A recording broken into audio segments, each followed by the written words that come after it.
4 বছর পর কবর থেকে তোলা হয় এক মেয়ের লাশ, কিন্তু সবচেয়ে অবাক করা বিষয় হলো সেই লাশ এখনো অক্ষত, ঠিক যেন মনে হচ্ছে কয়েকদিন আগেই তাকে দাফন করা হয়েছে। এছাড়াও শহরে ঘটছে একের পর এক খুন, তবে জেলে বন্দি থাকা এক কয়েদি সে সব খুনের দোষ নিজে স্বীকার করে নিচ্ছে।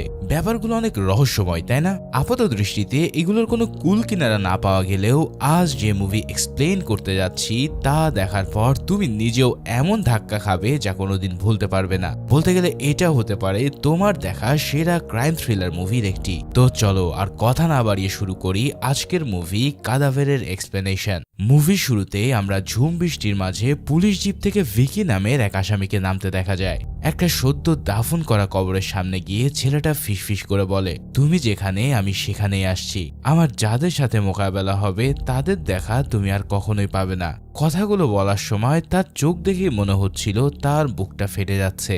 এখন ভিকির এই কথা বলার কারণ কি সেটা তো আমরা একটু পরে জানতে পারবো। পরের দৃশ্যে আমরা সেলিম রহমান নামের এক ডাক্তারকে দেখি।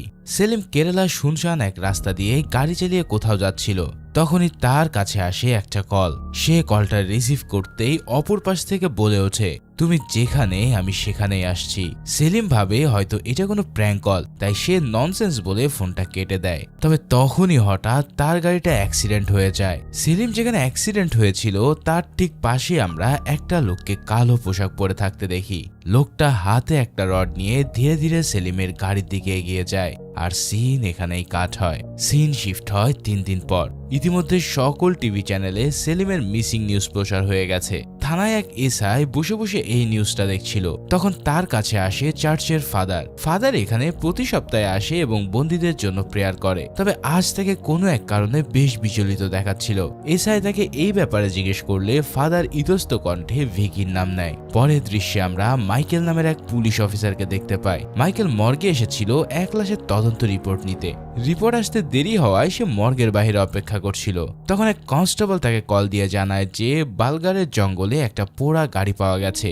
গাড়ির ভিতরে একটা লাশও রয়েছে। তাই মাইকেল যেন এক্ষুনি সেখানে যায়। মাইকেল জানায়, আমি অলরেডি একটা লাশের রিপোর্ট নিতে এসেছি, আমার আসতে একটু দেরি হবে। এরপর মাইকেল রিপোর্ট নিতে ধীরে ধীরে মর্গে প্রবেশ করে। চারিদিকে মৃত পচা লাশের গন্ধে মাইকেলের পেট গুলিয়ে ওঠে। নাকি কোনো রকম একটা রুমাল চেপে সে মর্গের অটোপসি রুমে প্রবেশ করে।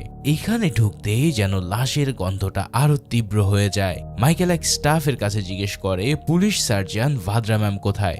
স্টাফ এক কোণে একটা স্থান দেখিয়ে দিলে মাইকেল গিয়ে দেখতে পায় এত পচাগলা লাশের মাঝে বসে নিশ্চিন্তে মনে ভাদ্রা খাবার খাচ্ছে। এই দৃশ্য দেখে মাইকেল তো ভীষণ অবাক হয়ে পড়ে। একটু ইতস্ত হয়ে সে ভাদ্রাকে পূর্বের আনা লাশটির ব্যাপারে জিজ্ঞেস করতে থাকে। যবে ভাদ্রা বলে লাশটা একটা মেয়েটাকে গ্যাং রেপ করে খুন করা হয়েছে, বয়স 20 থেকে 21 হবে। ভাদ্রার এমন কুইক অবজারভেশন দেখে মাইকেল তাকে বালগারের জঙ্গলে পাওয়া লাশটির কথা জানায়। এরপর সে তার সাথে গিয়ে সরাসরি লাশটার ব্যাপারে ডিটেলস জানতে চায়। ভাদ্রার হাতেও তেমন কোনো কাজ না থাকায় সে মাইকেলের সাথে যাওয়ার জন্য রাজি হয়। এবার মার্ডার স্পটে গিয়ে মাইকেল ও ভাদ্রা দুজনেই লাশ দেখে অবাক হয়ে যায়। লাশটাকে এমন ভাবে পোড়ানো হয়েছে যে হাড্ডি পর্যন্ত পুড়ে কয়লা হয়ে গেছে। ভাদ্রা লাশটিকে ভালোভাবে অবজার্ভ করে বলে, এটা 302 ধারার মার্ডার কেস ক্যাটাগরিতে পড়ে। এই ব্যক্তিকে অন্য কোথাও খুন করে এখানে নিয়ে এসে গাড়ি সহ পুড়িয়ে দেওয়া হয়েছে। হাড্ডির সাইজ থেকে বোঝা যাচ্ছে যে বডিটা কোনো পুরুষের। হাইট 5 ফিট 8 ইঞ্চি এবং বয়স 33 থেকে 35। গাড়ির তাপমাত্রা দেখে মনে হচ্ছে 4 থেকে 5 ঘন্টা আগে বডিটাকে জ্বালানো হয়েছে। এই সব শুনে মাইকেল বলে, লাশের ডিএনএ স্যাম্পল কালেক্ট করলে হয়তো পরিচয় জানা যাবে। কিন্তু ভাদ্রা জানায় লাশটাকে এমন ভাবে পোড়ানো হয়েছে যে ডিএনএ স্যাম্পল কালেক্ট করা সম্ভব না। তখনই একজন ফরেন্সিক এক্সপার্ট এসে জানায় যে জঙ্গল থেকে একটা পেট্রোল ক্যান পাওয়া গেছে। এছাড়াও সেটার মধ্যে রয়েছে খুনিরও ফিঙ্গারপ্রিন্ট। তাই ভাদ্রা লাশটা সহ ক্রাইম স্পটে পাওয়া সবকিছু তার ল্যাবে পাঠাতে বলে। পরের দৃশ্যে আমরা ইন্সপেক্টর বিশালকে দেখি। জঙ্গলে পাওয়া লাশটার তদন্তভার বিশালের উপরেই দেওয়া হয়েছে। বিশাল ভাদ্রার কাছে এসে লাশটার ডিটেলস সম্পর্কে জানতে চায়। এরপর ভাদ্রা ডেড বডিটা অটোপসি করে জানায় যে লাশটা যেই ব্যক্তির তাকে খুন করার আগে প্রচুর টর্চার করা হয়েছিল, কারণ লাশের শরীরে 8টি জায়গার হাড় একদমই ভাঙা। মাথার পিছনের স্পাইন ডিসলোকেট হয়েছে লোহার রড দিয়ে মারার কারণে। এছাড়াও ডান হাতের 5টা আঙ্গুলি কেউ কেটে নিয়েছে। এরপর তাকে জীবন্ত জ্বালিয়ে দেওয়া হয় গাড়ির মধ্যে। এমন বর্ণনা শুনে বিশালও বেশ অবাক হয়ে যায়। সে জানায় লাশটাকে দেখে মনে হচ্ছে এর ডিএনএ রিপোর্ট বের করা সম্ভব না, তাহলে এর পরিচয় বের করার অন্য কোনো উপায় আছে কি? জবে ভাদ্রা জানায় সুপাইন পজিশন ট্রাই করে ওর ডিএনএ স্যাম্পল কালেক্ট করা যেতে পারে। এটা শুনে বিশাল তাকে সেটাই করতে বলে। পরবর্তী সিনে আমরা একটা রিপোর্টার মেয়েকে নিজের ঘরে বসে সোশ্যাল মিডিয়া ঘাঁটতে দেখি। হঠাৎ তার নিউজ ফিডে একজন পুলিশ কনস্টেবলের টিকটক ভিডিও আসে। ভিডিওটা ফানি হলেও ভিডিওর পিছনে সেলিম রহমানের চিত্র আঁকা দেখে মেয়েটার চোখ আটকে যায়। মেয়েটা ওই কনস্টেবলের সাথে যোগাযোগ করে জানতে চায় যে তার পিছনে সেলিম রহমানের চিত্র কেন। কনস্টেবল জানায় এটা তার ওয়ার্ডের ভিকি নামের এক আসামি এঁকেছে। ভিকি নাকি জানিয়েছে যে সেলিম রহমান খুব শীঘ্রই মারা যাবে।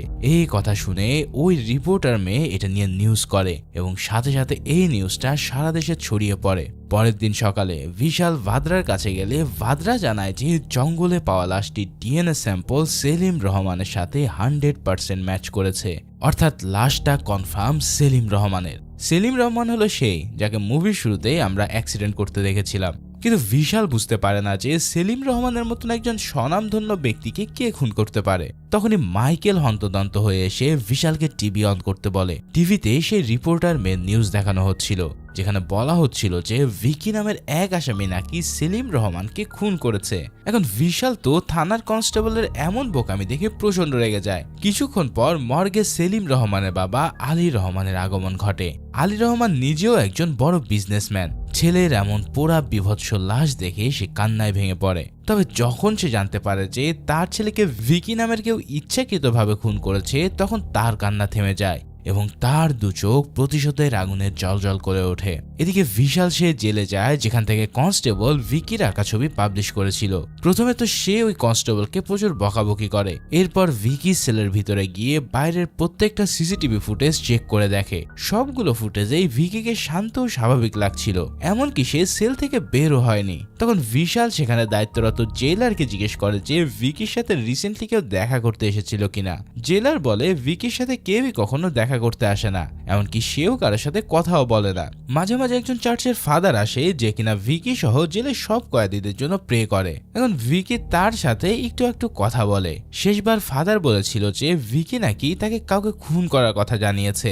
এই সবটা শুনে বিশাল এবার ভিকির সাথেই দেখা করতে যায়। এদিকে ভিকি যখন ফ্রেশ হচ্ছিল তখন নতুন আসা কিছু কয়েদি তার উপরে হামলা করার প্রস্তুতি নেয়। এদের সম্ভবত সেলিম রহমানের বাবা আলী রহমান পাঠিয়েছিল। তবে ভিকি আগে থেকে সেটা টের পেয়ে যায় এবং সময় মতো নিজেকে বাঁচিয়ে নেয়। এরপর ভিকির সাথে সেই কয়েদিদের মারামারি শুরু হলে দুজন কনস্টেবল গিয়ে তাকে ভিতরে নিয়ে আসে। ভিতরে বিশাল তার জন্য অপেক্ষা করছিল। ভিকি আসতে বিশাল তাকে জিজ্ঞেস করে, তুমি সেলিম রহমানের ছবি কেন এঁকেছো? জবে সে জানায়, এটা বের করা তো তোমাদের কাজ, তাই না? মাইকেল তার কথা শুনে রেগে গেলে বিশাল তাকে শান্ত করে সেখান থেকে নিয়ে আসে। পরের দিন বিশালকে তার সিনিয়র এই কেস আপডেটের সম্পর্কে জিজ্ঞেস করে। তখন সে জানায় ওই কয়েদি এই কেসের সাথে সরাসরি সম্পৃক্ত নেই বললেই চলে, তবে এর পিছনে অন্য কারো হাত আছে বলে আমার ধারণা। আলী রহমানও সেখানে উপস্থিত ছিল। সে রেগে গিয়ে বলে, শুধু একবার বের করো এর পিছনে কে রয়েছে, বাকিটা আমি নিজেই দেখে নেব। বিশাল তার কথা বলার ধরন মোটেও পছন্দ করে না, তবে সে সেখানে কিছু বলেও না। বিশাল তার সিনিয়রকে বলে, এই কেসটা যেহেতু ফিজিক্যাল অ্যাসল্টে, তাই তুমি ভাদ্রাকে তোমার টিমে নিয়ে নাও। আশা করি তাহলে এই কেস সলভ করতে তোমার সুবিধা হবে। এই কথাগুলো শুনে বিশালও রাজি হয়ে যায়। এদিকে আমরা দেখতে পাই ভাদ্রা তার ছোট্ট মেয়ে দিয়ার সাথে সমুদ্র পাড়ে খুব সুন্দর সময় কাটাচ্ছিল। দিয়া তার মাকে বলে সে বড় হয়ে একদিন পুলিশ হতে চায়। ভাদ্রাও তাকে অনেক উৎসাহিত করে। তখনই সেখানে বিশাল চলে আসে। বিশাল তাকে তার টিমে জয়েন করতে বললে প্রথমে ভাদ্রা রাজি হয় না, তবে সিনিয়রদের অর্ডার রয়েছে শুনে সে পরে রাজি হয়ে যায়। পরের দিন ভাদ্রাকে নিয়ে বিশাল ভিকির সাথে দেখা করতে আসে। আগের দিন ভদ্রভাবে জিজ্ঞেস করলেও আজ সে সেলিম রহমানের ছবি দেখিয়ে তাকে মারধর করতে থাকে। এরপর সে বলতে থাকে সে সেলিম রহমানকে কিভাবে চেনে, তার সাথে আর কে কে যুক্ত আছে। এখন ভিকি রাগ মাখা চোখে